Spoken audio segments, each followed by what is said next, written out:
ఇస్తాం, మేము మోసపోయినాం, మా తీరుగా మీరు కూడా మోసపోవద్దు అని చెప్తామని చెప్పి వాళ్ళు కూడా అంటా ఉన్నారు.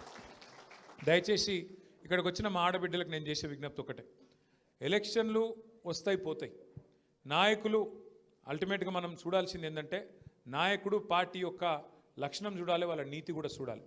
ఇలా ఎవరు దేనికి లేవడ్డారో కూడా మీరు ఆలోచన చేయాలి. కేసీఆర్ ఉన్నప్పుడు ఎట్లుండే పరిస్థితి ఇవాళ ఎట్లయింది?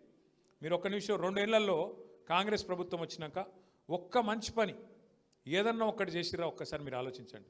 ఏమైనా గట్టిగా అడిగినాం అనుకో కాంగ్రెస్ వాళ్ళను ఒకటే చెప్తారు, ఫ్రీ బస్సు పెట్టినాం కదా అంటారు. ఫ్రీ బస్సు నేనేమంటున్నా అంటే మేము దానికి ఖిలాఫ్ కాదు, కానీ కుడి చేత్తో నుంచి ఎడమ చేత్తో తీసుకునేది ఆడోళ్ళకి ఫ్రీ అట, మరి మగోళ్ళకి డబుల్ రేట్ అట. ఇది ఎక్కడి రీతి? అది ఇచ్చినట్ట తీసుకున్నట్ట? ఏమన్నా ఇచ్చినట్టేనా?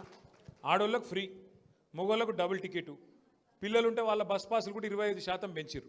అప్పుడు పెరిగినట్ట లాభం జరిగినట్ట? ఆలోచన చేయరు మీరు కూడా. అట్లే ఇంకొక మాట కూడా మీరు ఆలోచన చేయండి.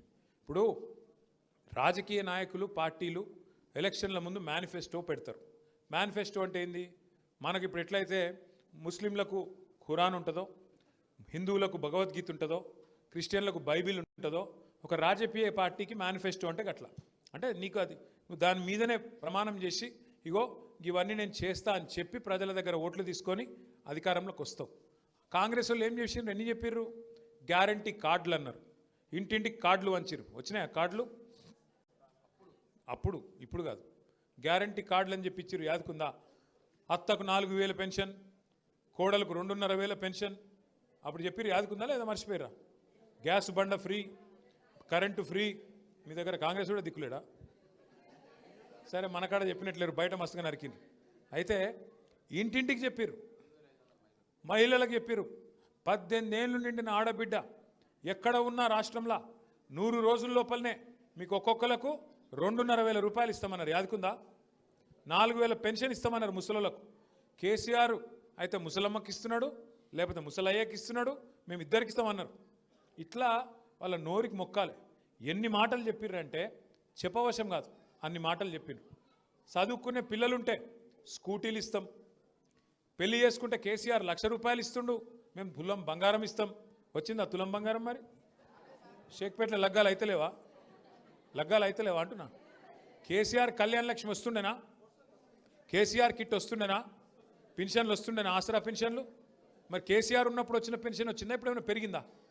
2,000 ఉందా? 4,000 అయిందా? మహిళలకు 2,500 వస్తుందా? కళ్యాణ లక్ష్మి 1,00,000 వస్తుంది, మీకెళ్ళి తులం బంగారం వస్తుందా? ఏది లేదు.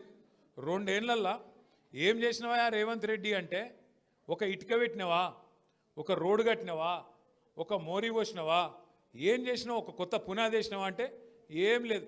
తెల్లారు లేవాలి, ఎక్కడైనా గిట్లనే కెమెరాలు పిలుచుకోవాలి, మైక్ పట్టుకోవాలి, కేసీఆర్ను తిట్టాలి. ఇది తప్ప 2 ఏళ్లలో ఏం చేసిండు అంటే మన్ను కూడా చేయలేదు. హైదరాబాద్లో ముఖ్యంగా ఒక్క ఇల్లు కూడా మంజూరు చేయలేదు. కొత్తగా 2 ఏళ్ళు అయింది ఒక్క ఇల్లు.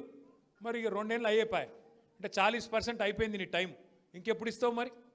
అందుకే వీళ్ళకు బుద్ధి చెప్పాలంటే, కాంగ్రెస్ వాళ్ళకు జలకియాలంటే, కాంగ్రెస్ వాళ్ళకు చిన్నగా షాక్ ఇస్తేనే వాళ్ళు తవ్వకొస్తారు, లేకపోతే వాళ్ళు రారు.